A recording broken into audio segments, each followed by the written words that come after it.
Okay, now there we go. Okay, Francine's here, Alexander's here, Stan, lovely to see you. Trevor, lovely to see you too. Thank you very much. Okay, we are we are good to go. Can you see the screen now, you guys? Everybody see the screen?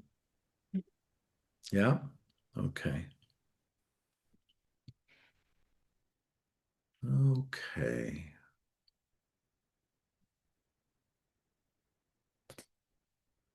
Okay, here we go. Welcome all. It's 7:03. It is Thursday, January 29th, and this is yet another Joy open house introduction. As as many of you know, Francine and Ariana may not, but Trevor knows, I've been teaching this for almost 40 years, if not more than 40 years.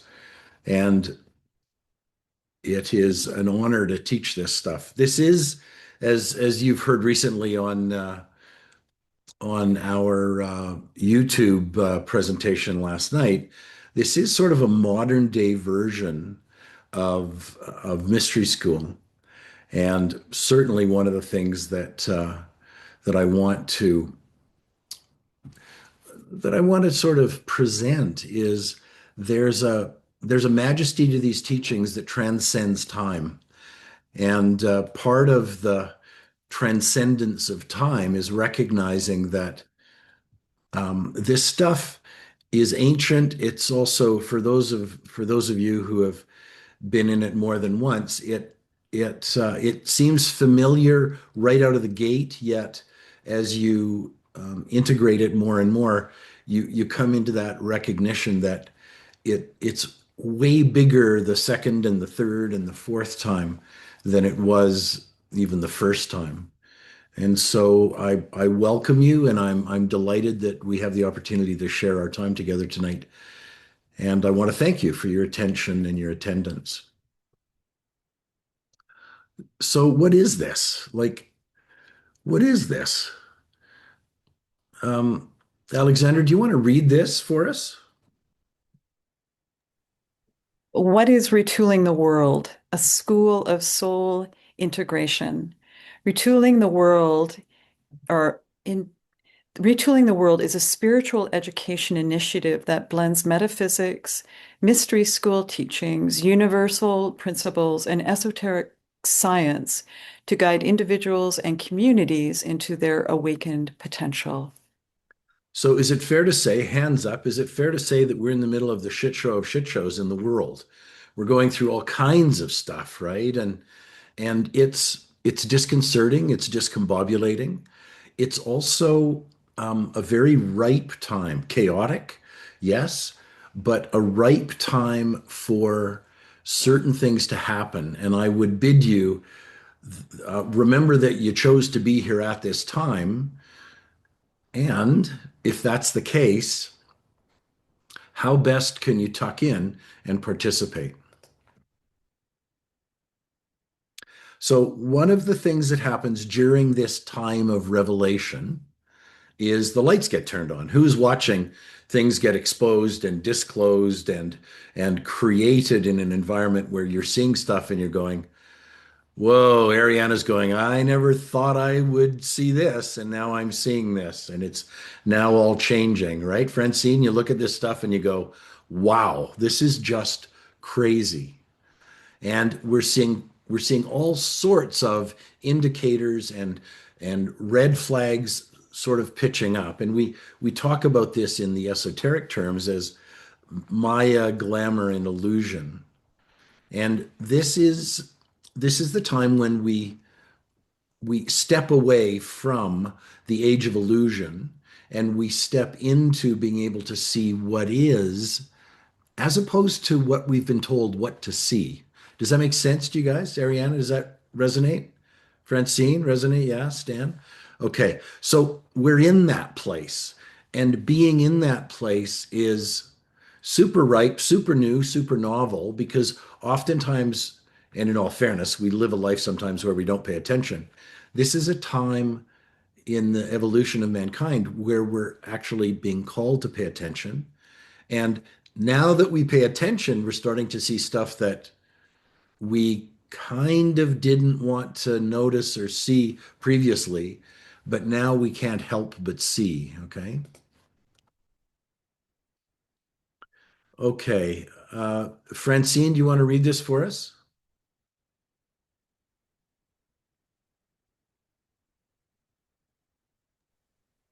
Only in my pain did I find my will. Only in my chaos did I learn to be still.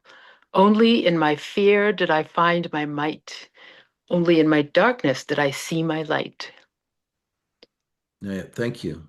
Now you see in the background there, you see a warrior, and each and every one of you is, in essence, a warrior. There's a very famous line in one great big book, one of those thick books. It's called the Bible, or as Alexander would say, it's called the Bible. And it is this: the meek shall inherit the earth. Now, one of the things that happens when we think of the word meek in conventional terms, our sociological parlance of meek right now is those who are weak, easily influenced, and dismissible. And in fact, that's not what it means when it was written a couple thousand years ago. The meek, 2,000 years ago, meant the warrior who sits quietly in the back with his sword sheathed. We are not going to stand idly by and see the very planet that we've come here to, in all fairness, come here to emancipate. We're not going to stand idly by and let those self-absorbed, self-centered, selfish individuals, institutions, whatever, destroy our planet. We're going to stand up and we're going to say, there's more to this than meets the eye, and we want to be a part of this next wave. We want to actually ride the wave, as opposed to be overwhelmed by it. Okay, you got that, Ariana? That makes sense. Francine, Stan, Trev. Okay, so I want to point something out here that I think is incredibly important. Let's take a peek at this slide if you can, and if you can see it, okay. You notice that there is one object on which light is passing through, and there are three projections in this slide. Everybody get that? Stan, you've seen this. Alexander, Trevor, you've seen this too. Okay. So there's a circle, there's a square, and there's a triangle. And that's an unbelievably vivid and quite revelatory slide, is it not? What does that tell you, Ariana? What does that tell you?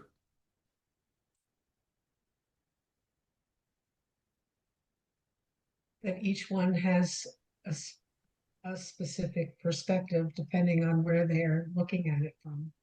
But it's all part of the truth. Exactly. Okay. And that lends us to this next slide, and that's this. Okay. Stan, you want to read that? There is nothing you cannot change, but for a change in perspective. One of the things that the talking heads in the world right now want to tell you is that the world is going to hell in a handbasket. That's an old saying that some of us remember our parents going through. But and in fact, there's truth to that observation. But there's something more important in listening to the official narrative, and it's listening with ears of discernment. And when we understand that to be able to see this stuff and discern what is actually being presented, and also to be able to see behind the message, behind the intentionality of the messenger, all of a sudden things change. All of a sudden things change. And we are in the process. This is called the time of revelation in various of the sacred texts. This is called the time of revelation. And the time of revelation is when the lights get turned on so brightly you can't help but see what is. And it's, depending on your perspective, it's not pretty, kind, insightful, aligned, true from the old narrative, right? Now, what does this bid us to do? Francine, you want to read this? Do you want to wander through this for a sec? Are you prepared to suspend disbelief? All great truths begin as blasphemies.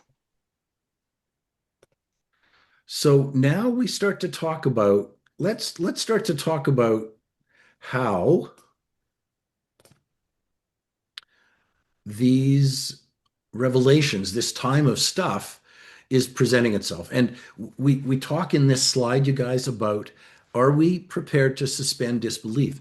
When you hear something that strikes you as absolutely shocking, can you sit with it and go, okay, I'll sit with that without dismissing it summarily? Can we do that? And as we do that, do we have the capacity to recognize that when the lights get turned on, what everybody thought they were seeing previously changes? Now, we're going to be going through a time which we call cognitive dissonance. And we're going to be going through a time where what we thought was true is just completely incorrect. And we have to be gentle with ourselves when this presents itself because it kind of rattles our sense of reality. And in the rattling of that sense of reality, we need to sit quietly for a minute and go, okay. And that's when George Bernard Shaw shows up and goes, all great truths begin as blasphemies. And here's something that's very important. This is a great visual.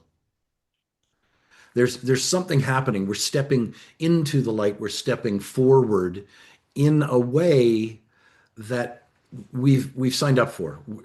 We're being beckoned forward. And in the beckoning, we choose to agree to be called forward. And we need to step forward. We need to step forward through the portal, right? So what's happening right now is we are starting to see that there's sort of two parts of us. There's our personality, and we make reference to it as the ego. And the ego is that part of the mind that believes your existence is defined by separation. That Jeff and Ariana and Francine and Alexandra and Stan and Trevor and Eric and Deb and Davina, we're all different. We're all packaged differently and we are all separate.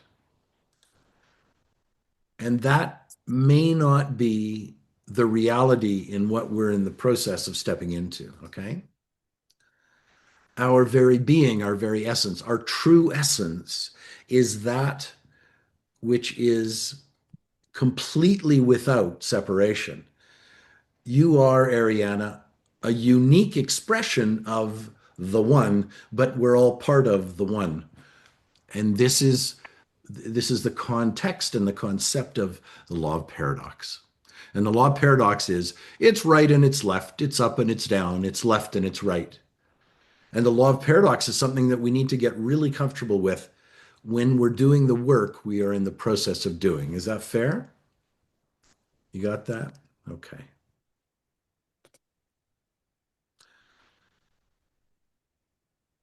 Okay, Stan, you want to read that?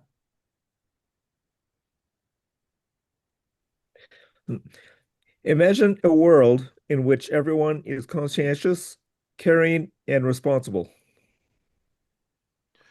Now I'm going to let you sit with that for a minute, okay? I'm going to let you sit with that. Actually imagine a world in which we are conscientious, caring, and responsible.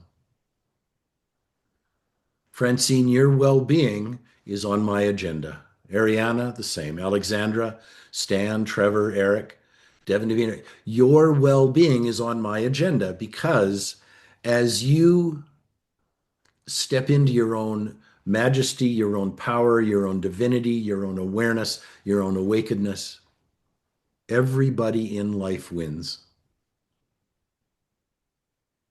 Everybody in life wins. That's not, generally speaking, how the world works. The world works in the tenor of what's in it for me. And there's a paradox there, isn't there? There's a paradox there. And that's part of what we teach in this modern day mystery school. Okay, Francine, you want to read that to us?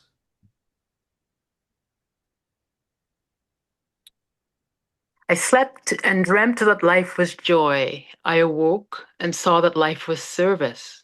I acted, and behold, service was joy. Tagore. Okay, so one of the one of the standing precepts that I've been propagating for years, and one of the things that I would do in the university classes that I taught historically is that I'd stand in front of a class of engineers, and and I'd ask them if you could sit at the feet of any master, didn't matter whether it was Buddha or Jesus or Lao Tzu or Pythagoras or any of them, Confucius. If you could ask them one question, the answer to which that question would change your life to get altogether, what would the question be that you would ask these great sages, these great masters? And then I wouldn't tell them. And I'd let them noodle on it. I'd let them think about it. And so I'd posit this on a Monday and I would leave it for days. And they'd be texting me and they'd be reaching out to me. Is it this? And is it this? And is it this? And many of them would have great questions. And often the response to, is it, what's my what's my purpose? That's a great question. It is a good question. It's not the question. And is it, what's the meaning of life? Da, da, da, da, da. And then somebody in class over the next 2 or 3 or 4 days would come up with the question. What is the question, by the way? Francine, what would you ask? Ariana, what would you ask?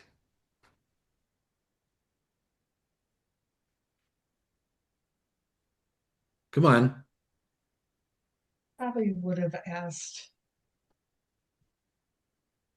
I would probably be thinking of myself as where I am and ask, what is my purpose? What is my, it's a wonderful, great question. It it is connected to the correct question. You're absolutely right. Francine, what about you? I'd say, who am I? Oh God, that is the classic question. That it isn't the question, but the Plato posited 4 questions. Who am I? Where do I come from? Why am I here? What's next? Where am I going? Okay. But the question that I would offer to these students, and I offer to everybody, is how can I be of service? And when somebody in the class would go, how can I be of service? Everybody in class would go, yes. There'd be just this dramatic, it would land with them. And they'd go, oh, yeah. Now, you think about it, and the concept of how can I be of service unveils itself like the peeling of an onion.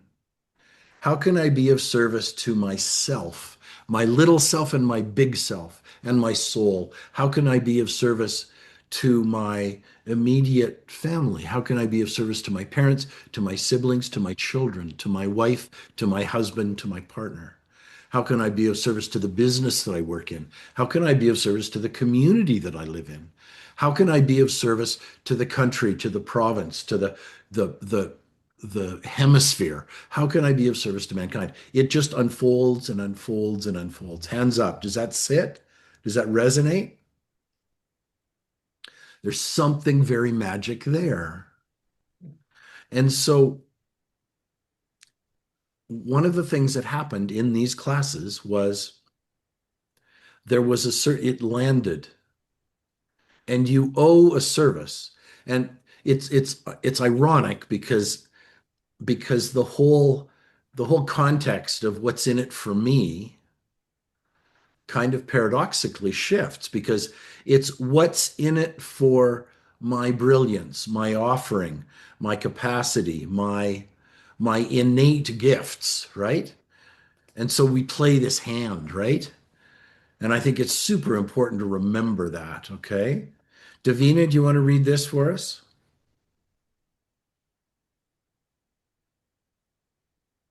Happiness is not attained through self-gratification, but through fidelity to a worthy purpose. Now, again, we go back to old cliches, and I don't think they're irrelevant. And unfortunately, the context of a cliche is that it becomes frivolous and not emotionally felt. But this actual phrase, this is from Helen Keller. It talks about giving is better than receiving, but we've been programmed and we've been hypnotized into thinking that self-gratification is the be all and end all. And in fact, it doesn't matter whether you have another one car or two cars. It doesn't matter whether you have a new plane. It doesn't matter whether you have a new yacht. In a day, a week, a month, those get dull and boring, right? And if you're busy, completely preoccupied with the material world, you start to become a servant of the material world. And to become a servant of the material world is to become owned. Yeah.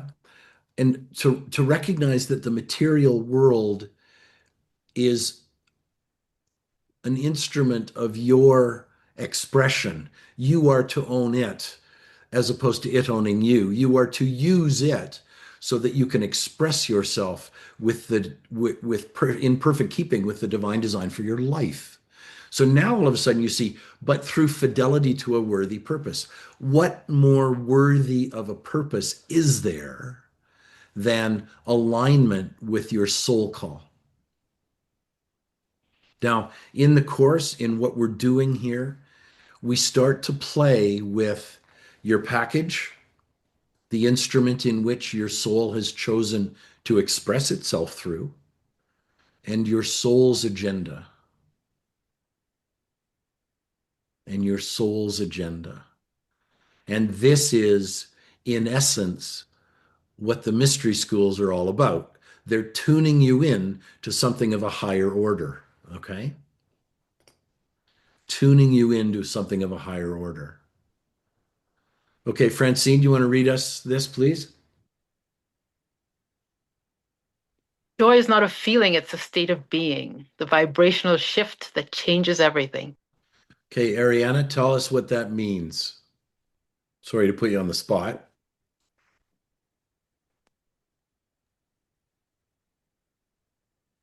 Oh, um, oh, shoot. Oh, hello? Yeah, Can you we're guys here. still see me? Yep, I kind of absolutely. messed up my computer. Okay, sorry. No worries. Um, well, it's to be honest, I've been depressed most of my life, so I don't really know joy very well. But what I will say is, Spirit has given me, or my soul has given me, glimpses of Ah, feeling such love and such oneness and such joy where I was walking in town and I saw people and I just saw them more as light than bodies. um, but I don't think that I really know what this means. And what a great place to be at this time in your life to learn what it does mean. And Ariana, take solace in the fact that depression is often, not always, but it is often the sign of an old soul because you step into an arena that is incongruent with that sort of internal, insightful knowingness that the world is not as it should be. And we're here to create an environment where we're stepping into the creative process of creating a better world. And so maybe the timing of this is such that you've arrived at the perfect time. You prepared to allow that to potentially be? Oh, yeah. You're emerging, right? As we tune in, we tune up. As we allow ourselves to plug into the higher realms, we start to step into an arena of attunement, attunement, attunement, but also we step into an arena of remembrance, remembrance. And there's something that does transpire, and many who are joining us tonight, there's something that does transpire where everybody goes, "Oh yeah, this feels so familiar." And in the familiarity, there's a comfort. And in that comfort, there is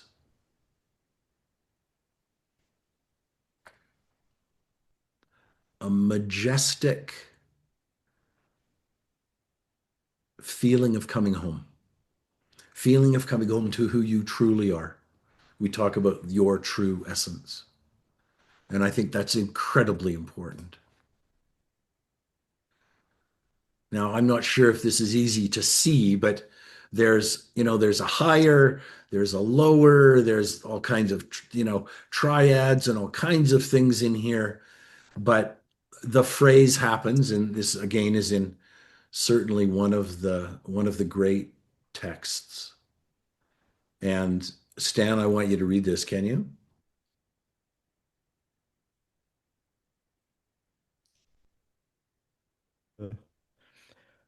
The higher self within. Be still and know that I am. Oop, sorry. Yeah. You are not who you think you are. You are not even who others think you are. You are who you are who you think others think you are, and you're lost, so go find yourself. It's a tongue twister, but it's not a tongue twister, it's a brain twister. Okay? And it has to do with our sense of identity. Now, each and every one of you has parents, and each and every one of you may have siblings. And in the dance that we have with our parents and in the dance that we have with our siblings, you start to realize some of us have recently lost close loved ones, siblings or parents or spouses or whatever. And in that loss, you have a remembrance or you have a revisit of what's going on. And you see you and your siblings had different parents, even though they may be the same parents. But you arrived 3 years early or 4 years late or 8 years, it doesn't matter where, but you experienced a whole different dance with your parents than your siblings did. Is that fair? Hands up. Does that make sense? And so, even though you had the same parents, right? And so, your parents view you in a certain way, and your siblings view you in a certain way. What an interesting concept. So, you're not who you think you are. You're not even who others think you are. You are oftentimes who you think others think you are. And you're lost. So now go find yourself. Like I literally recently, literally a few short weeks ago, my sister left. in my warm embrace. And she had a picture of me. She had a vision of me as an 8-year-old or a 9-year-old, because that's when she left home. And so we've danced our whole life where she viewed me as a child. And I went and lived with her when she was raising her family. I lived with her for almost a year, and I helped her raise her daughter. And so we had this lovely engagement of life. And at the end of her life, she allowed herself to be seen, and she also allowed herself to see me. And it was very magic. And it transcended time, and it transcended previously ensconced perspectives. And so there's just this magic unfolding as the world changes, as people come and go and leave. There's some very big lessons to learn, and there's some very profound embraces to be allowed to infuse us. Okay, this is for our newbies tonight, and I think this is very important. Okay. Francine, I want you to read this, please. What if you had an owner's manual? Ariana, I want you to read this, please.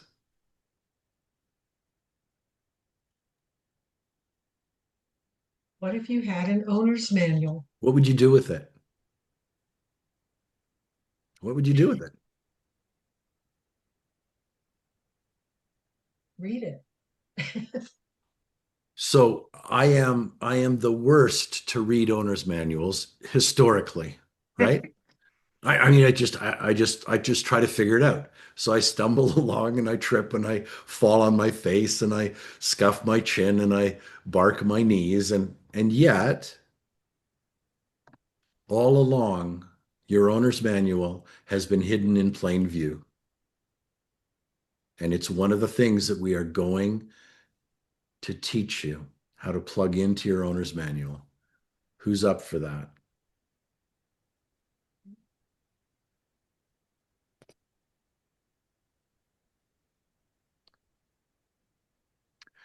If anybody, any smart ass wanker who would like to tell you that they know what's going on, represents to you that it is very complicated and it has all kinds of algorithms and all kinds of formulas and all kinds of stuff, and it's very complicated, they are full of nonsense.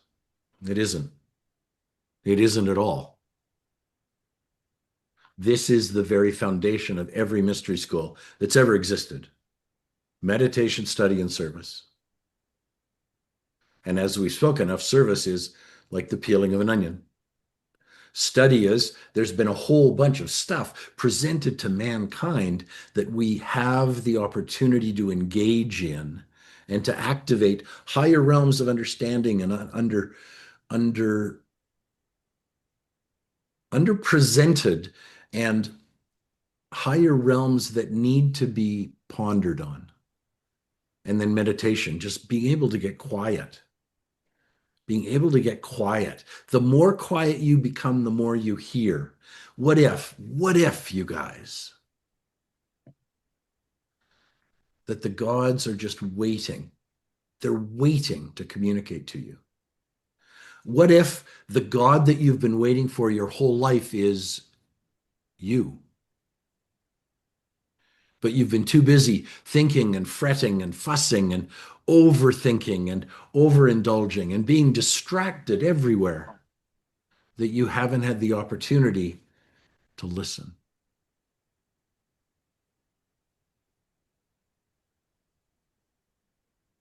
Don't ever underestimate the power of listening, of silence. No. All of mankind is better when those who are here to contribute to the well-being and the emancipation of mankind get quiet.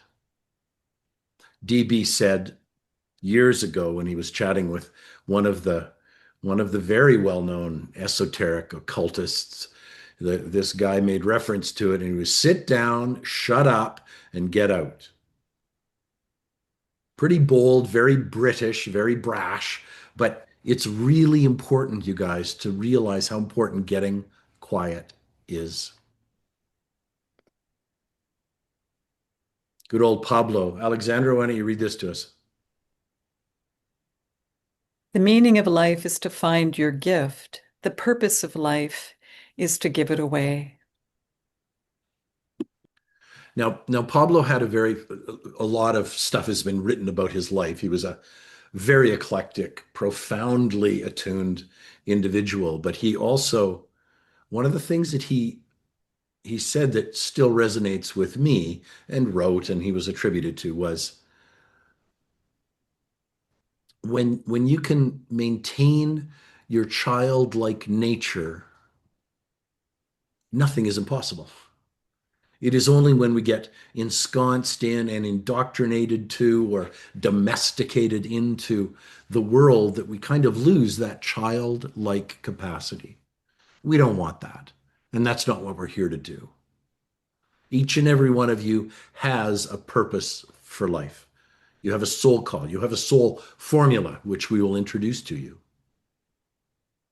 It's a very important time. It's a very important time. Okay, Dev, are you going to read this for us? Everyone is a genius. There are things to be done by you, done better by you than anyone else in the world. Are you okay to receive that?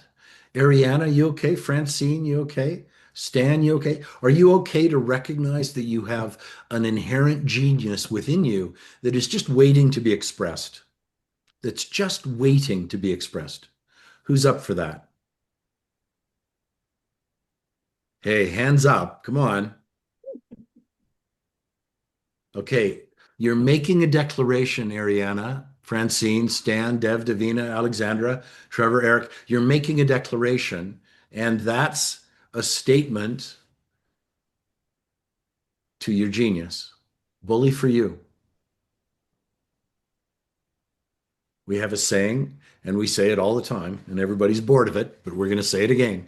If you had any idea how brilliant you are, if you could see who you truly are, you would bow at your own feet.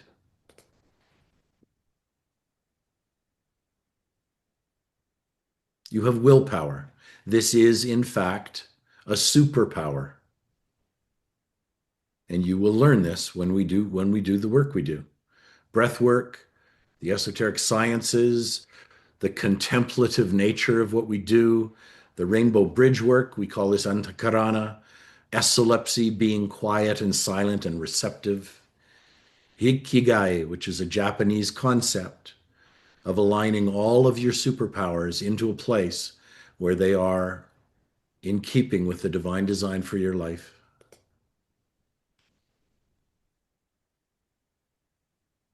Take a peek at this. Take a look at it.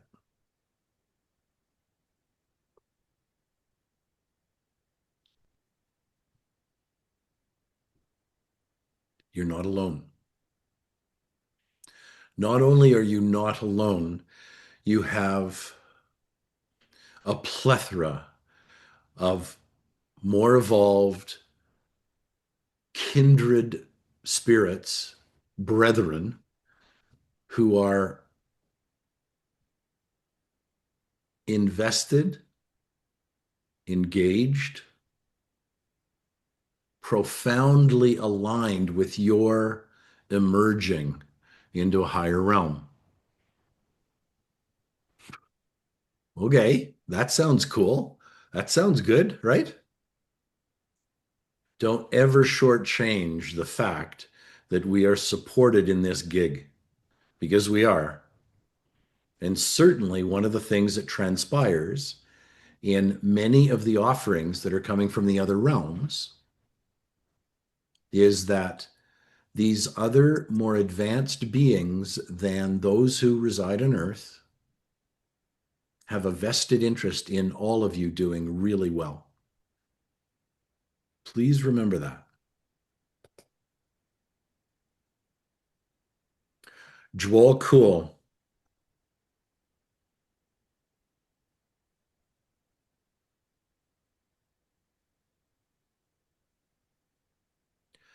Joel Cool, one of many masters. I'm not sure if that face or that expression reminds you of anything, or if it feels or it seems like it's familiar.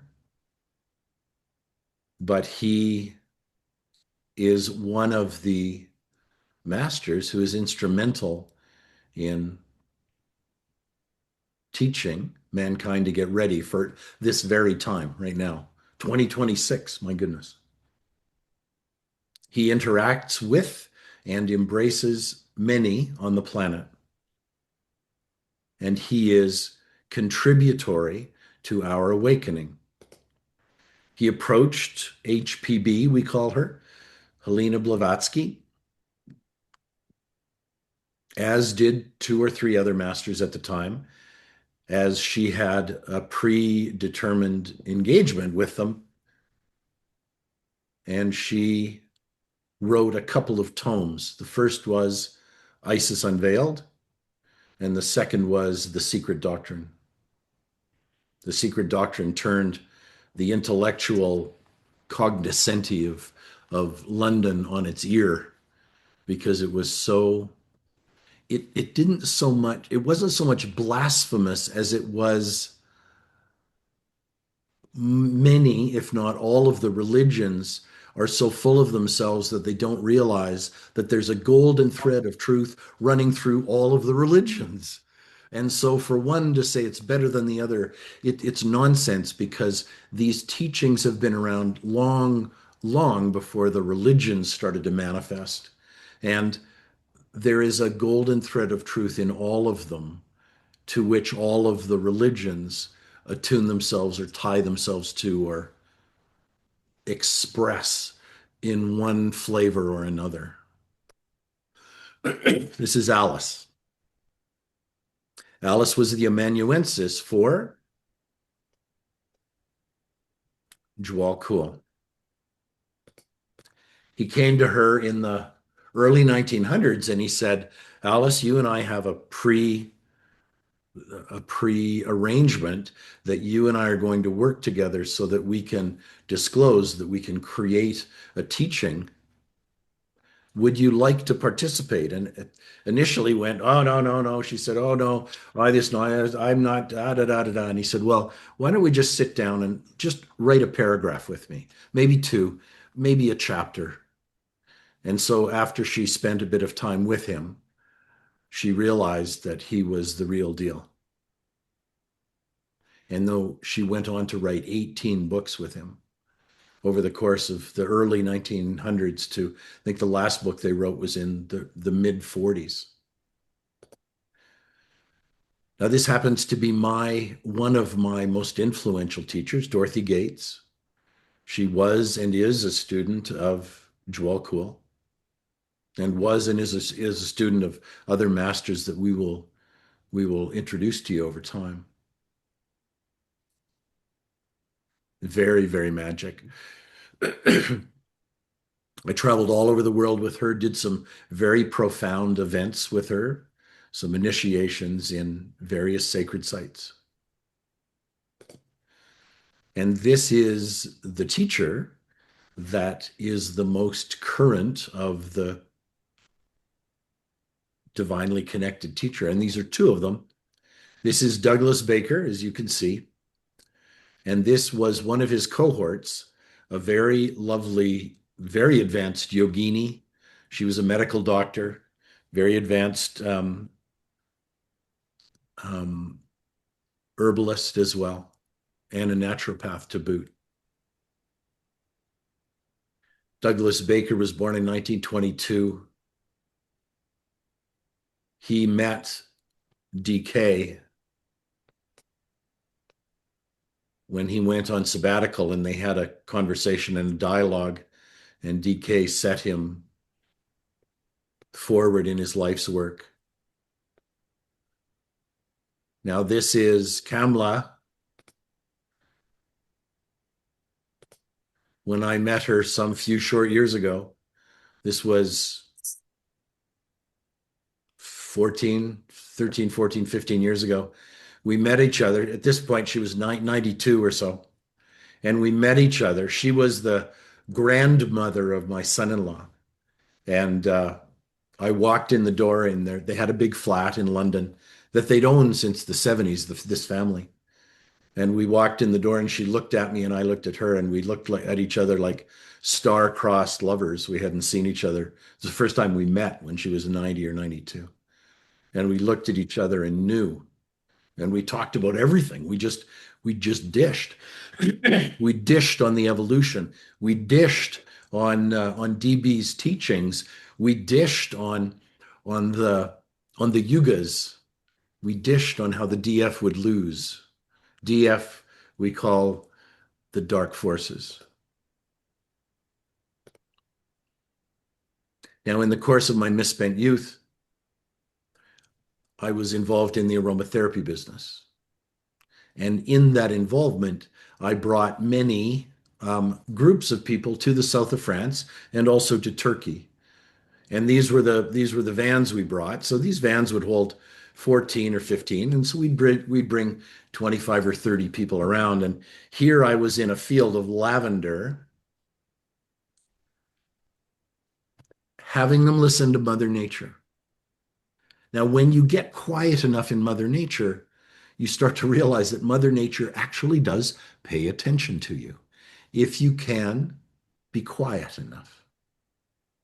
And in this course, I was saying to this individual, listen to what's going on here. Listen. And she was saying to me at this point in time, I don't hear anything. Nothing's going on. And I said, shh, shh, shh.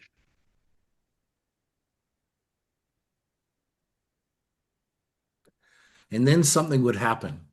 Something would trigger in her.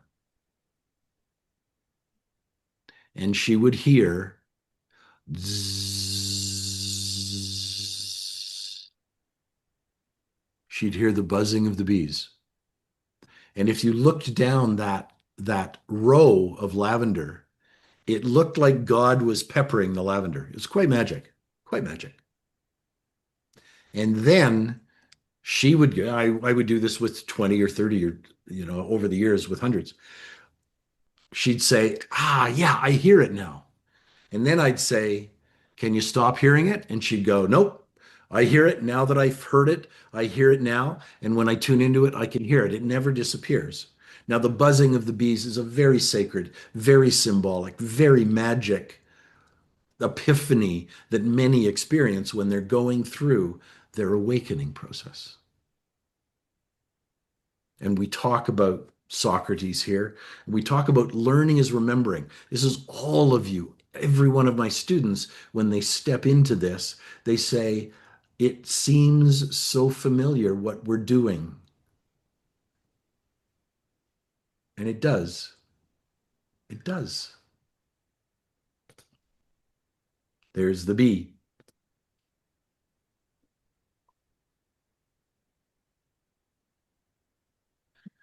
Eric, can you read that?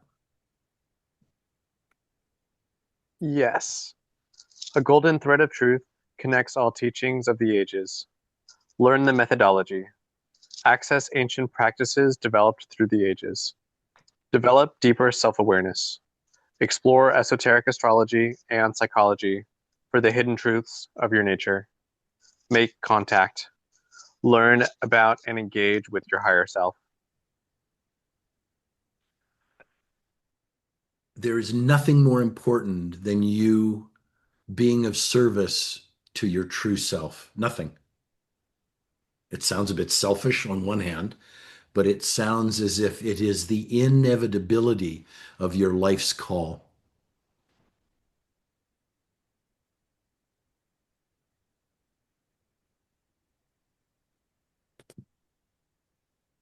What do we do? Well, this course is over 7 weeks. We get together every week and we contemplate and ponder what we call selections. And these selections, at first, are completely discombobulating. They don't make any sense. For example, this isn't one, but for example, in order to be selfish, you've got to be selfish. But in order to be selfish, you've got to be selfless. What? And what we're going to do is we're going to put you into this really strange, awkward space where we're going to task you with connecting with a higher aspect of your mind. We're going to introduce you to your higher self through connection with your abstract or your contemplative mind. And in so doing, we change the very fabric of your identity. We change the very fabric of your identity. And that, in essence, is what, where, and why mankind is going, doing, and being. Okay?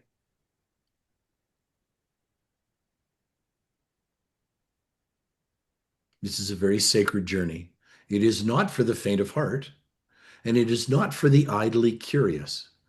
It is for those who wish to step up, step in, and engage and invest. This is an investment. This is an investment in your true self. And there is no greater journey than investing in your true self. Okay, we begin on Monday. We go for 7 weeks, 7 Mondays. We start at 7. We go every Monday until the 16th of March. And we go, generally speaking, from 7 to 9.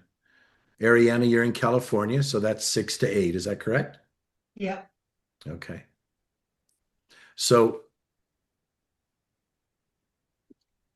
there's something about this time that would beg you to dive in. There's a very old adage, and it's very simple. The law of free will, the law of free will allow you to hide your head in the sand during this tumultuous time, during this fustercluck, as some would say. But the law of free will not preclude you, will not preclude you from the consequences of you hiding your head in the sand. And it's time. It's time to wake up. It's time for you to invest. It's time for you to participate in this coming time of revelation. Who wants to read that one? Alexander, why don't you read that one? God does not call the qualified, God qualifies the called. That's big. It's very big. I sat at the feet of one of my teachers, Dorothy Gates.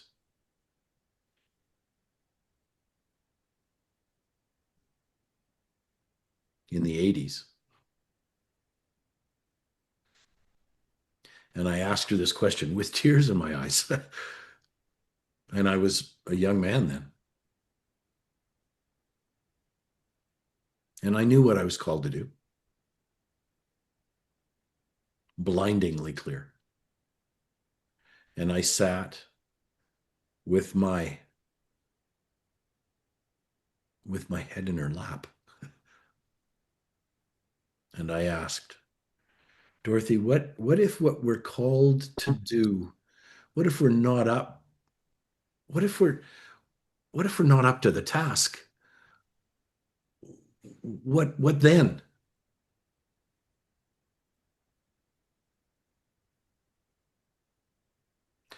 And you know what I wanted to hear? I wanted to hear her say, "Of course you'll be up for the task, da da da da da da da da." But she didn't. She said, "You don't know. You don't know." But that shouldn't stop you from trying. That shouldn't stop you from trying. And this is a time where your effort is not only well noticed, well intended, and well directed, but it is absolutely essential for what we're here to do for the world right now, literally. January 29, 2026. It's a time that we need to be stepping up, stepping in, and stepping forward. Francine, you want to read this? Things will not look like you think they should look. Beyond your ken? So one of the things that happens when we do this, and everybody will attest to this, you sort of step into this little gig, this little joy semester, and you step in and you go, I don't know what's going on.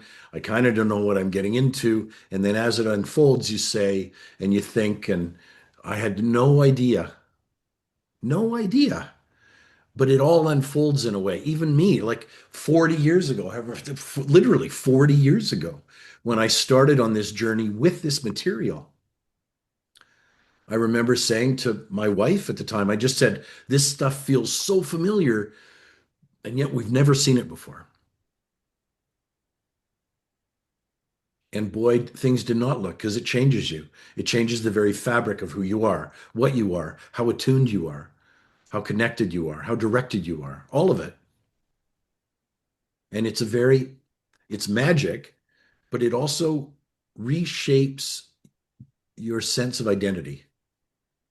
And in the reshaping of your sense of identity, you come closer to the raw, dazzling edge of realizing how profoundly brilliant, stupendous,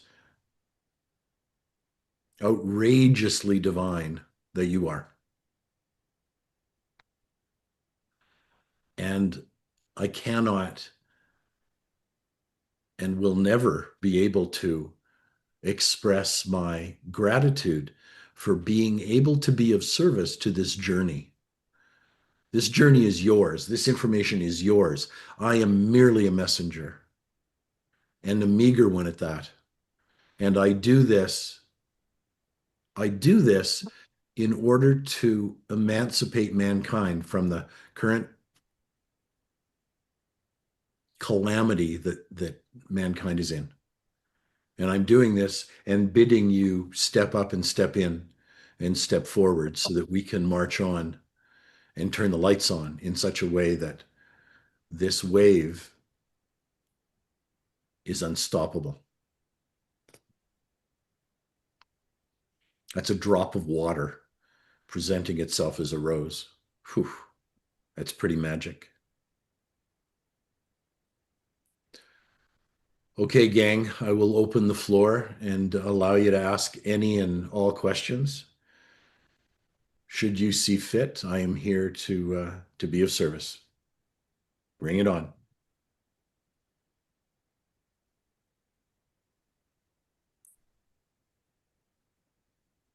Oh, don't rush.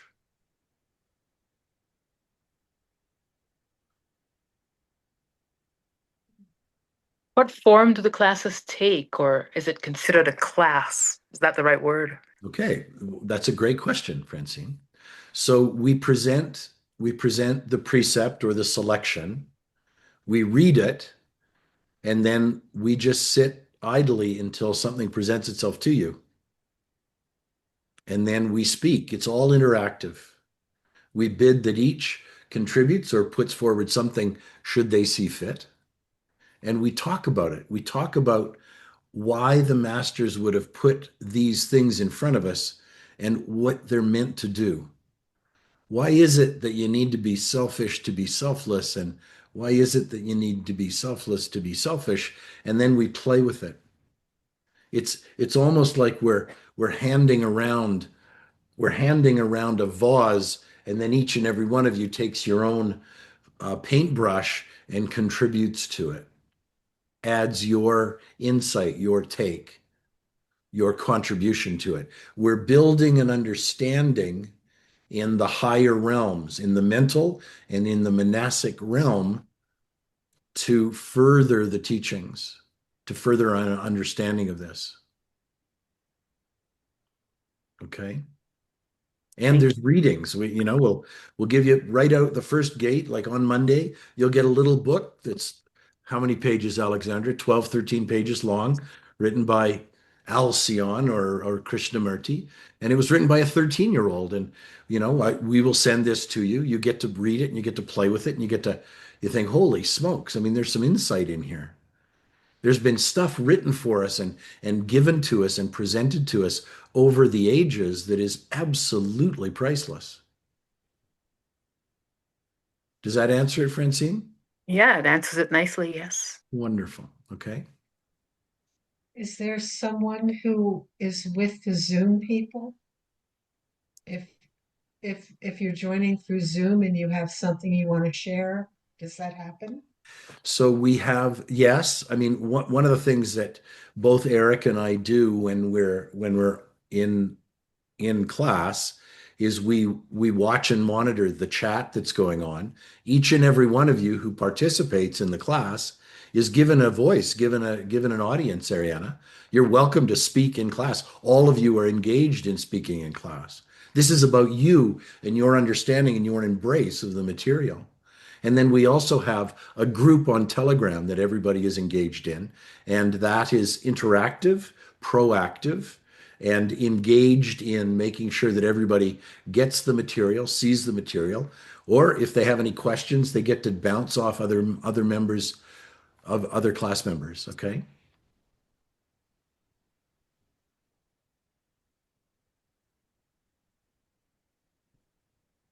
Anything else? Now, Ariana and Francine, you are with a bunch of people who have done this many times. And the reason they're doing it many times is because each time it augments the last time. I think that's fair to say.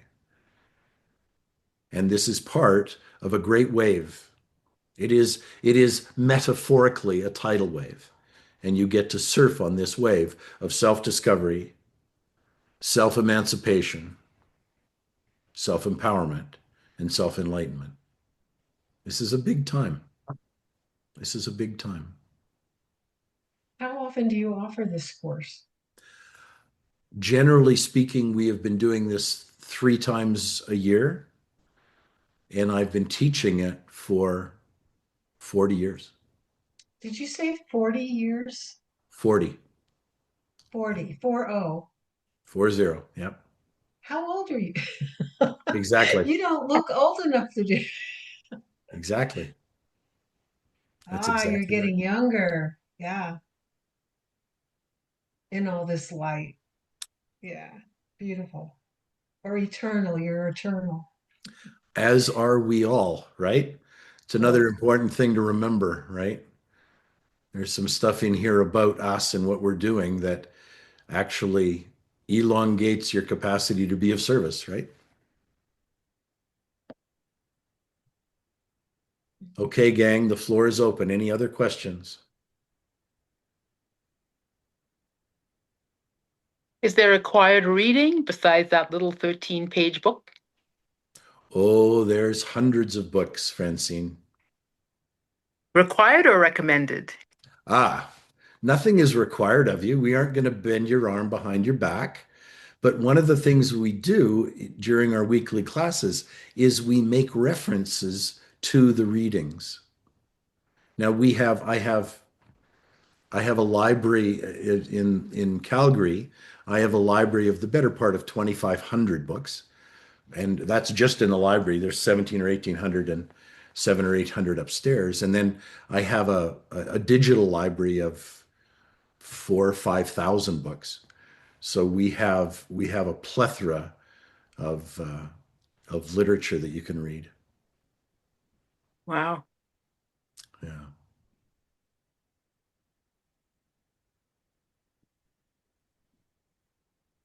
Okay, gang.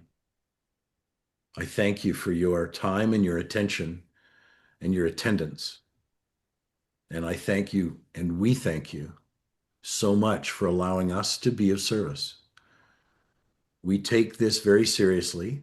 It is by divine directive, and we are honored to be of service in this time on behalf of these teachings and on behalf of you, because you've been a long time coming home to this, and all of this stuff is yours. It is your rightful heritage.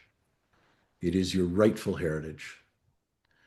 And I cannot thank you enough for this next chapter that you've chosen to invest in.